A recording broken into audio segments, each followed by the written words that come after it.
I got married the first time when I was 16. And he was my first boyfriend. And I didn't know a lot. I was very naive about everything. And at the time that I was married to him, we had 4 children, and I got beat up regularly because he was the boss and he could do whatever he wanted. And I was just supposed to be there to wait on him. You could call the police and they could see blood coming down your face or all over you, and if they didn't see him hitting you, they couldn't do anything. And the whole, if I would have ran out of the house when he was hitting me to get away from him, all he had to do was lock the door, and I would be charged with abandonment, and he would get the kids and everything that we owned. And that was how it was back then, and that was in the 60s, early 60s. And now there's, if a policeman sees a red mark on your face, he could arrest the person that you say hit you. That's one of the big differences now, is they don't get away with using you as a punching bag anymore. And there's shelters, and the shelters now will help you get, if you don't have any work experience, they will help you get it. They will help you training, help with everything, where we didn't have that back then. And I just hope women understand they don't have to be abused anymore. It's not right. The whole point of it. I have a husband now who is so wonderful.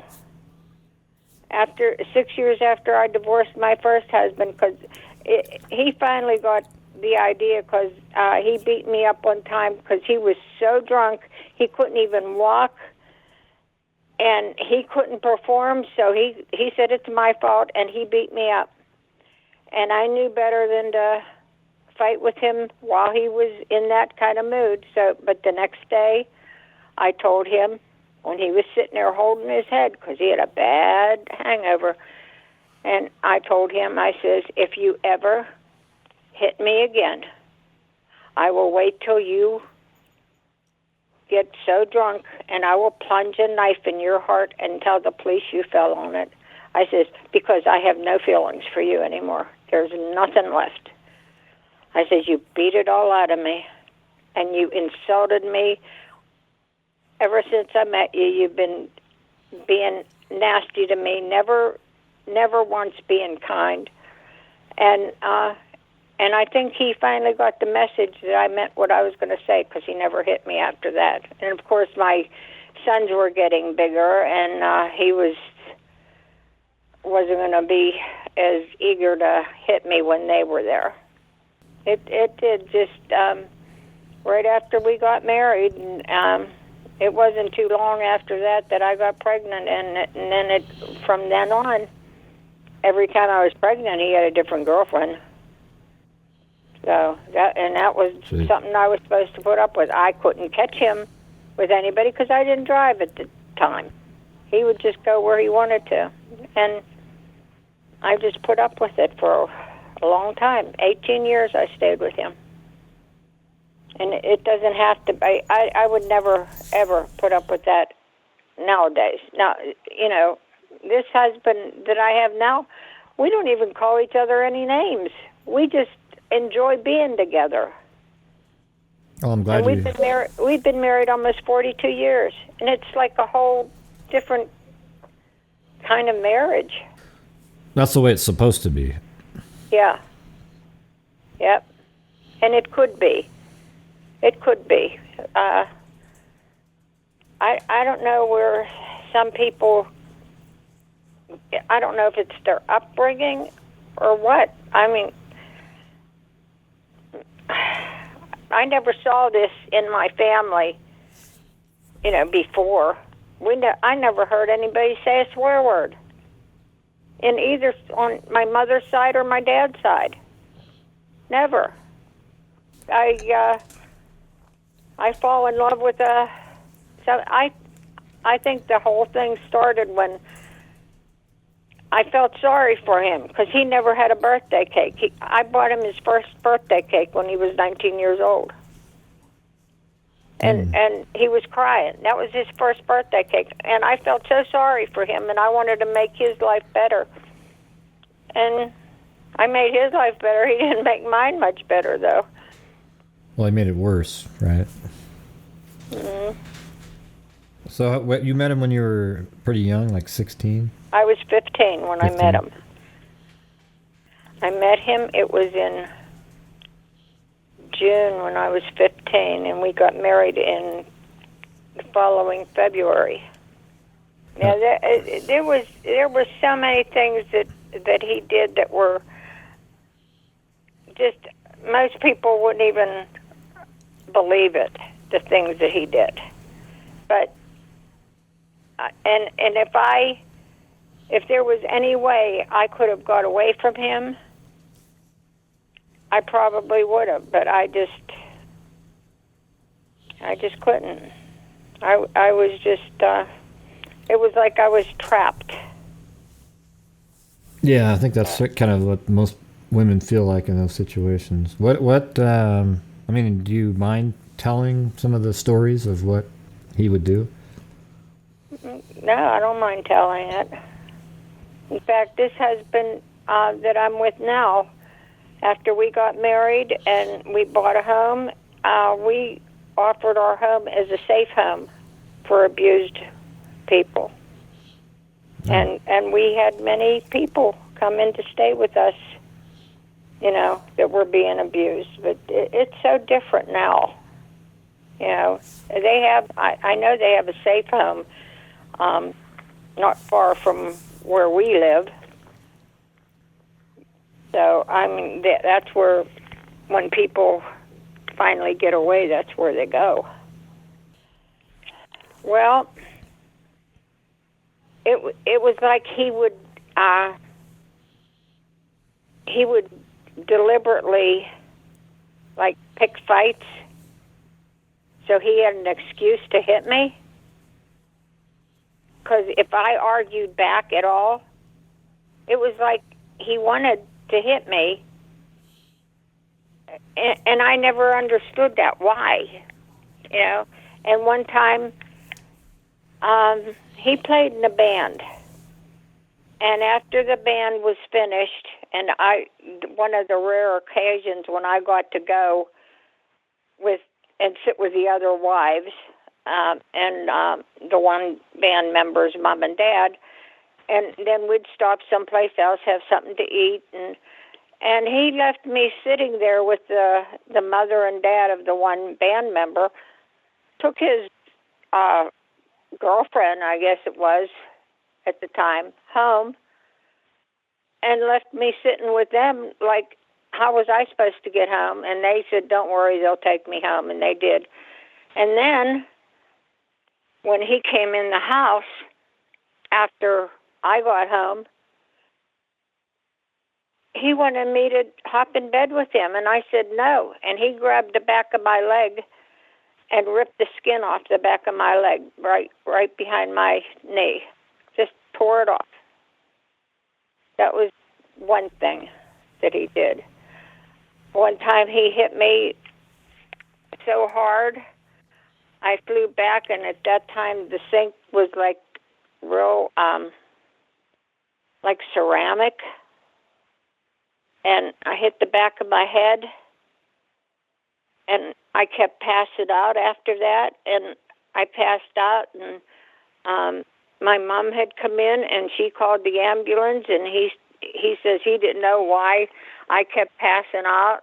He didn't tell her he hit me, and the hospital was like a block away from our house, and he was standing there. I remember him whispering in my ear, "Tell them you fell down the steps. Tell them you fell down the steps," which is what I told them. It was from him hitting me.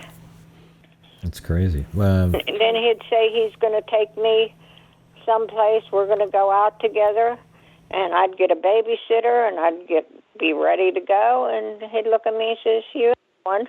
I'm not taking you anyplace." Just to like burst the bubble. Just being mean. He was mean. He was mean when he wasn't drinking, and when he was drinking, he was horrible. Seems like he was trying to be controlling. It was always like to hurt me, and I couldn't understand why, because I was never the kind of person to hurt other people. Even when he was hitting me, I remember one friend of mine saying, "Why don't you hit him back?" So I tried it one time, and he almost killed me. But he wouldn't hit my face as much as every place else.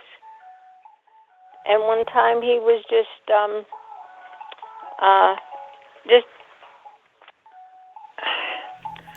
don't know how to explain it. He just had this, like he enjoyed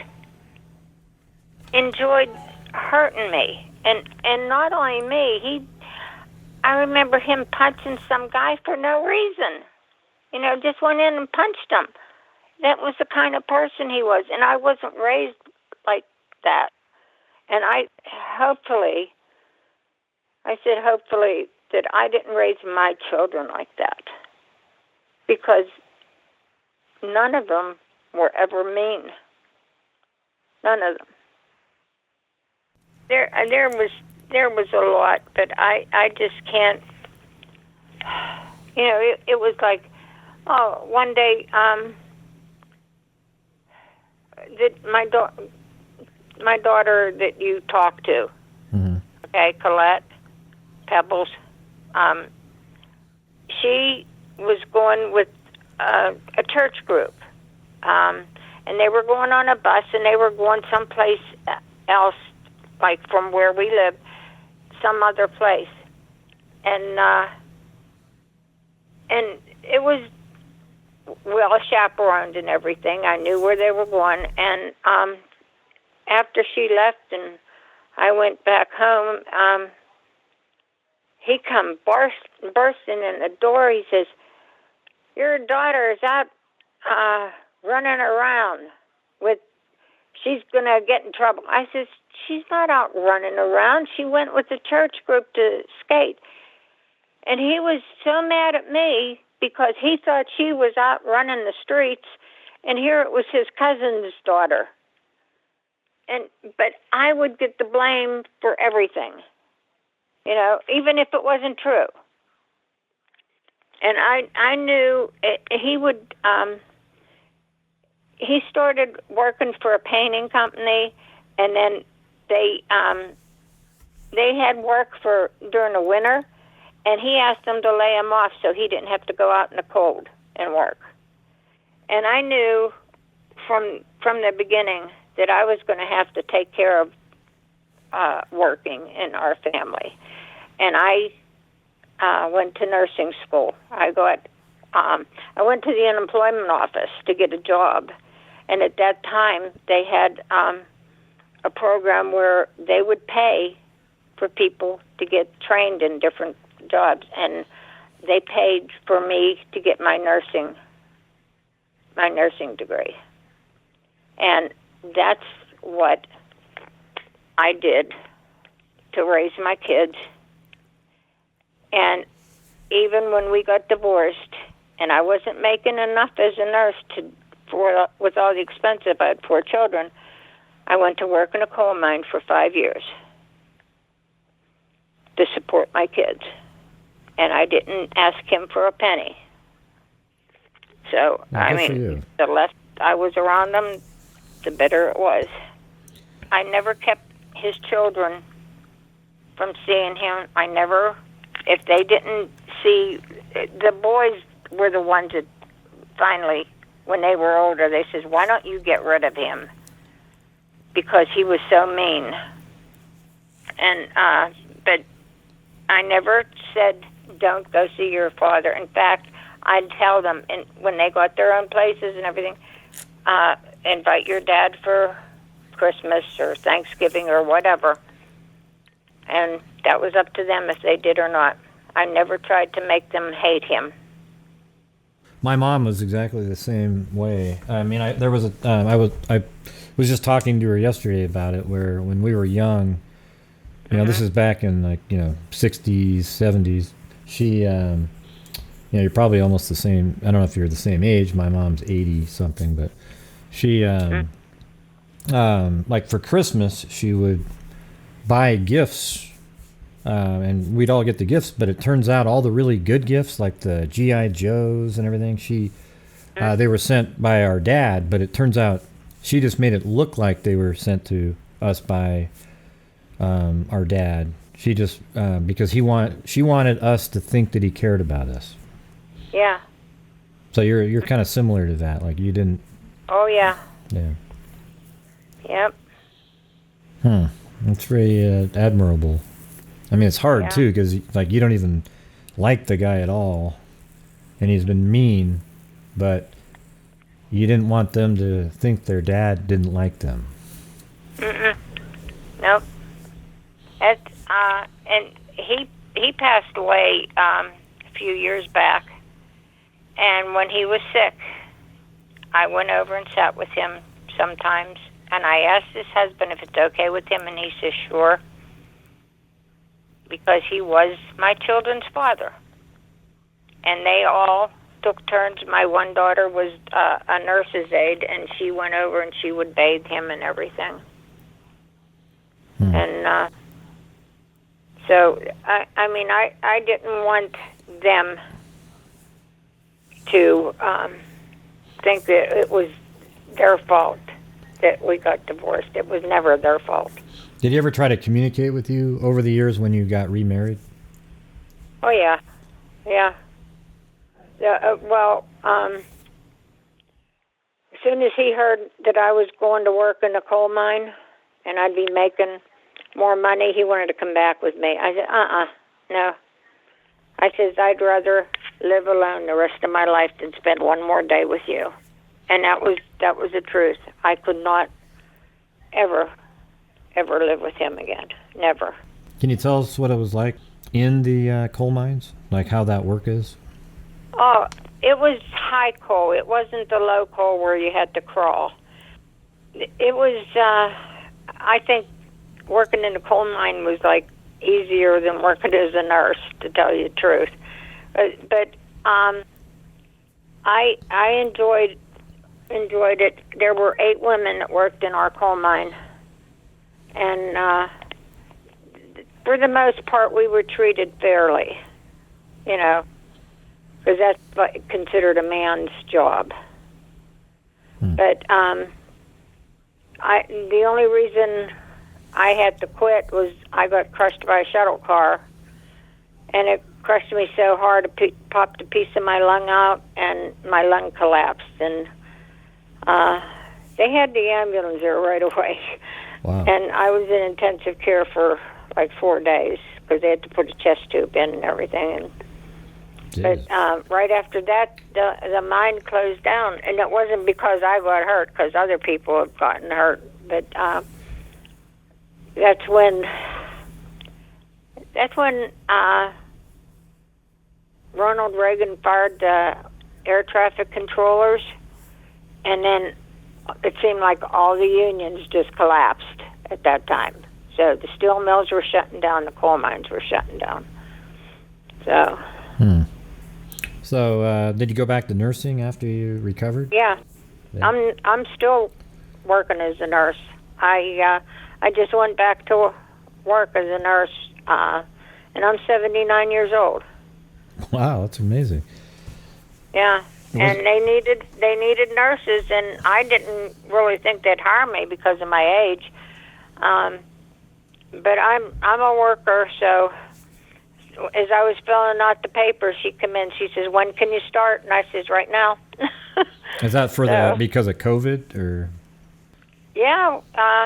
Well, I started there. I had all my shots, all the COVID shots and everything, and my flu shot and everything, and I still got COVID pneumonia about a month after I started there, because there were people there that had COVID.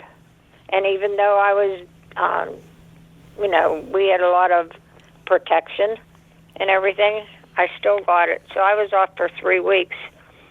But I'm back now, and there's nobody at the nursing home right now that has COVID. The vaccine probably helped you quite a bit to get through. Oh, yeah. They told me if I wouldn't have had the shots, I'd have been dead. I was really, really, really sick. Coughing. I couldn't stop coughing.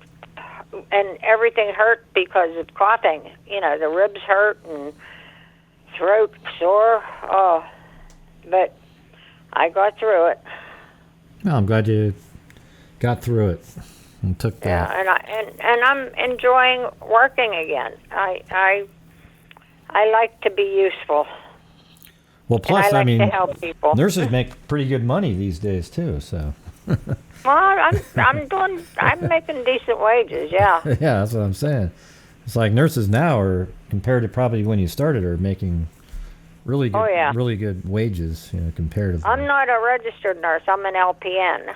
Okay, well, it's in between. I'm making decent money there because the LPNs, more or less, the nurses, they'll have a nurse in charge of the whole building, an RN, and then the LPNs have each unit. Well, that's amazing. So when did you meet your new husband? We both worked in the same coal mine. Oh, so okay. We had gone in two different sides. There were two different entrances, and he was a foreman on one side, and I worked on the other side, and I never saw him, never knew him. And the guy that was the track man that went all over the place, he more or less fixed us up on a blind date, and that was it. We've been together ever since. Wow, a blind date that worked. Amazing. Oh yeah, yeah. You know what? He had a bad marriage, and I had a bad marriage, and both of our mothers was so happy when we met because my mother just loved him, and his mother loved me, and we just all got along so good. Wow, that's awesome. Yeah. Yeah. So. And this is like our philosophy. I feel that my job is to make him happy and take care of him, and he feels the same way about me. And everything that we do, we just enjoy being together. So, and we go to church together, and he sings in a men's choir, and awesome. He's a good man. He's good. That's a neat philosophy that more people should have.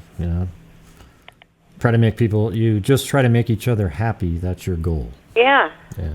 Yeah. I like that. So, I know it was a really. How long were you with that guy? The first one? I was with him 18 years. Wow. There was obviously times where was there ever times when it was good? Because every once in a while you talk to somebody, it was a horrible situation, but there was moments where he seemed normal. Oh, you know what? He would stay away because he would just go to the bar every day.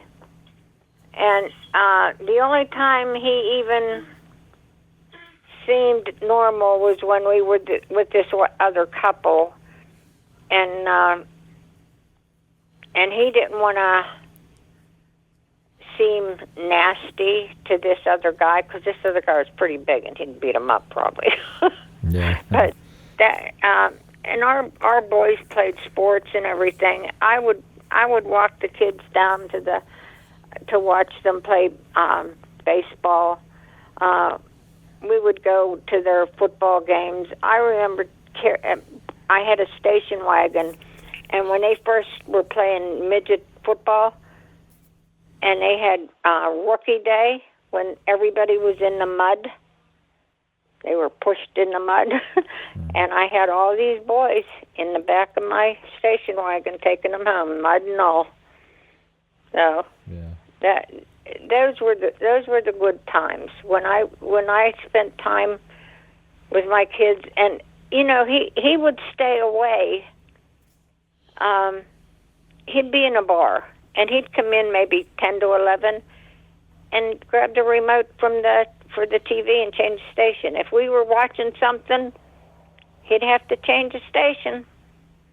Even if it was the end of our program and there's no new program starting at 10 to 11, he would make sure that we didn't get to watch the end of our program.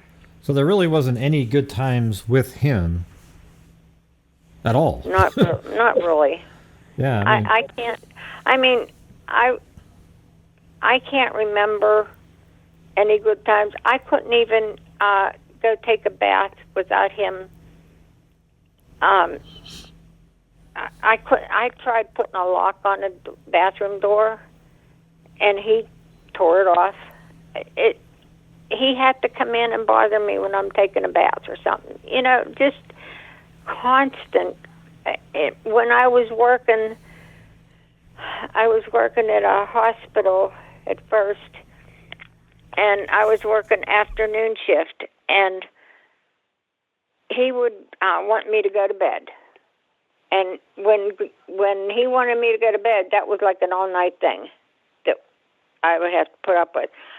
I'd tell him I have to go down and wash clothes so I could go to work tomorrow, and I'd wait till he fell asleep before I come back up. So I don't know, save my sanity or something. It was just he was very hard to live with, very hard. Did you have any children with the new husband? No. You were already kind of older at that time. No. He had children. I had children, and but I love his children like my own. He loves my children like his own because they're part of him, and I love him, and he feels the same way about my kids. We both lost. His one son died years ago. Both my sons and my brother died in a 2-month period in 2016. Wow, what happened? And there? out of the 5 boys between us, 4 of them were military. So I mean, and all our grandchildren and great grandchildren, they're ours. There's no differentiates in between. They're all ours. My one son had cancer, and the only reason he even knew he had cancer, his eyes were turning yellow. And he finally went to the doctor, and it was like colon cancer. It was where all the tubes, like meat, called small bowel. Mm-hmm.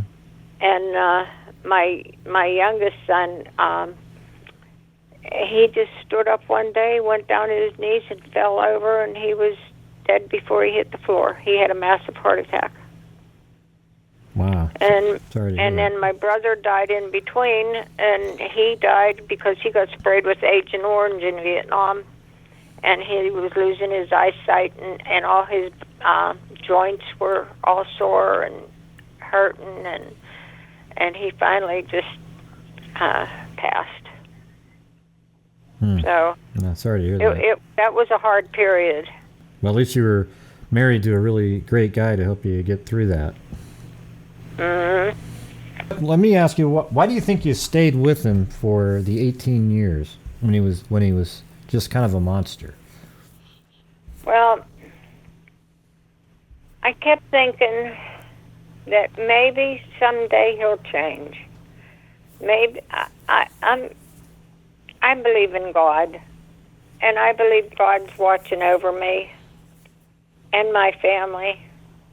And I just thought maybe someday it would happen, that something would happen to him and he would change. But he never changed. Never changed. And I never caught him with somebody. But finally, I was going to get groceries or something, and I saw him get out of a car and go around and kiss this girl that's in the car. And there it is. There's my reason to divorce him. That was just all I needed. So. Yeah, but other times, remember when you left with the girlfriend, and you had to be taken home? What made you stay with him after that one? Well, there was really nothing that I could really do. I wasn't working at the time. Mm-hmm. There you go. And he would threaten me that he would find me and shoot me if I left, because he wanted me there to just to do things for him. You know, and so nobody would say he was bad. He covered up so much. And I remember his dad stayed with us for a while, and his dad told me, his dad was from, I think it was Czechoslovakia, and he told me, he says, he's bad. He says, there's something wrong with him. He's bad. Out of all his kids, he said that he was bad. I should have took the hint right then. Yeah. Well, the thing is, I know it's hard. That's the reason I'm asking that question, because I know sometimes people in the public always say, "Why didn't you just leave?" I'm asking because I'm trying to find, the answer is sometimes you're sort of stuck, because at that point you didn't have any training to do anything, right? You were just doing everything for him, and he didn't really want you to get training to do anything, because then that means you'd have more independence and wouldn't be around doing everything for him. So it wasn't until you got divorced and then you went to the unemployment office and then they gave you training. Is that how it worked? No, I got the training before I got divorced. Well, that was smart, because that way at least there was a roof over your head in the meantime. Yeah. And then you have the power to get out. Yeah. Yeah, I didn't. Let me see. I left him. I was 34, I believe. Yeah, after 18 years. And I wasn't gonna. I was not gonna put up with that anymore. What kind of advice would you give people that are in the same situation that you were in? I mean, at least you got out. I mean, it was really smart of you to find a job. I think that's probably part of it, to learn a skill, so that when you can actually feel confident in leaving. Right. Right. Yeah. Right. That's the thing. If you don't have any training, there's places you could go. There's career links, and they'll train you.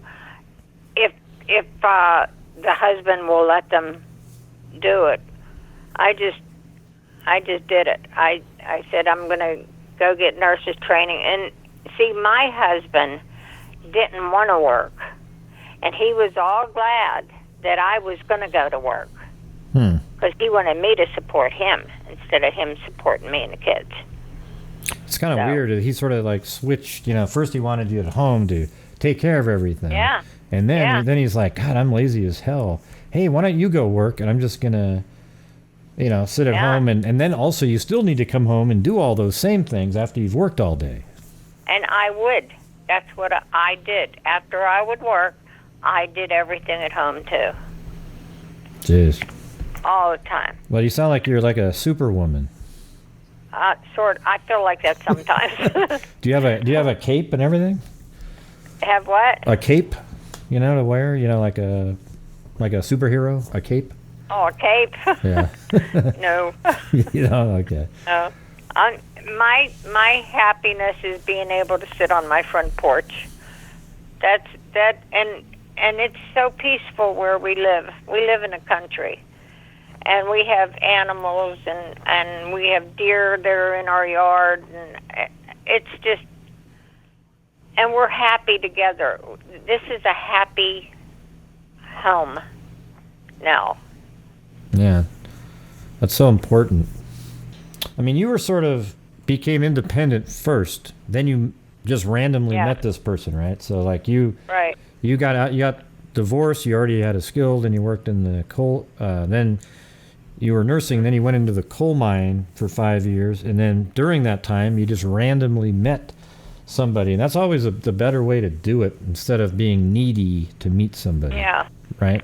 Yeah, I've never felt like somebody else had to support my kids because I spent my life supporting my children and taking care of my family, my kids, and I just feel that's up to me, and I like, I feel that way about the people in the nursing home too. It's like you take care of them like you would your family. You try to make it better for them. Wow. Yep. That's great. A lot of them people don't want to be there, but they have to be. And just because they have to be there doesn't mean they have to be unhappy. They should be able to be happy wherever they're at. Let me ask you a question. Why didn't you? I talk about this often on my show. Is why didn't you want to get support from him after you got divorced? No, I could do it myself. Mm-hmm. I could support my children. I had them. I'll support them. I'll take care of them. Is there any other reason, like maybe you didn't want to have continual communications with him? I don't think that he would even. He would. He would. I don't think he would be able to support them. Yeah, well, he sounds lazy, like he wasn't going to do it. Because he didn't keep jobs long enough to, support anybody. So. Yeah. And I really, as long as I'm able to do it myself, I don't ask anybody else. Oh, I think that's amazing, and that way it doesn't get complicated, where he's probably trying, well, I send you money, so I have to do this. It's all you making all the decisions at that point. Mm-hmm. Right. Yeah. Wow. Well, you sound, I don't know. I mean, my mom, I feel like was really similar. I think women were different back, 50s, 60s, 70s.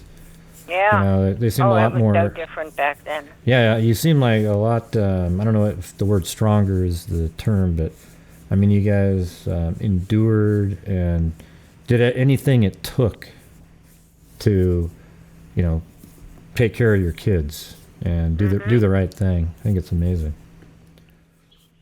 Yeah. Yeah. So do you have anything? So how about just? I think I interrupted you when you were saying, what would you, tell somebody of how to get out of a situation like this that you're in? To find out what help there is out there for them.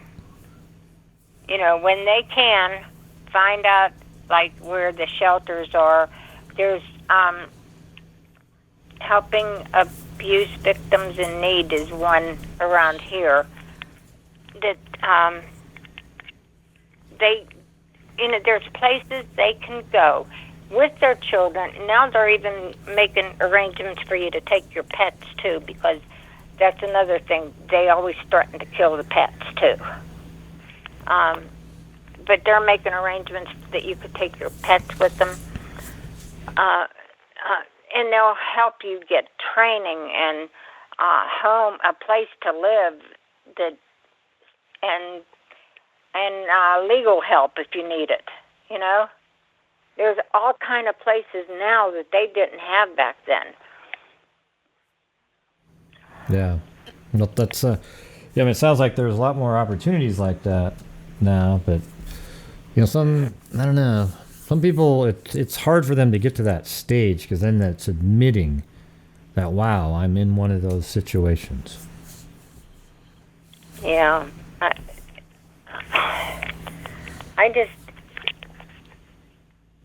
I think I would have left my first husband, a lot sooner if there was some place to go. But, there wasn't. Yeah. So, well, I appreciate you calling me and talking to me. Yeah, well, I mean, it's interesting, and Pebs is lucky to have a mom like you. I mean, some people aren't as lucky to have a mom like you. I can tell you that right now. Well, I would probably take anybody. I see beautiful little babies and little animals, and I even tried to let my husband talk me and I tried to talk my husband into letting me bring a baby deer in the house, and he said no to that. Yeah, it might be a little weird. A deer inside the house. Yeah, it was a little one. Yeah, but then it would get bigger, and that's what the problem is. You probably would have wanted to keep it after it got bigger, Oh yeah.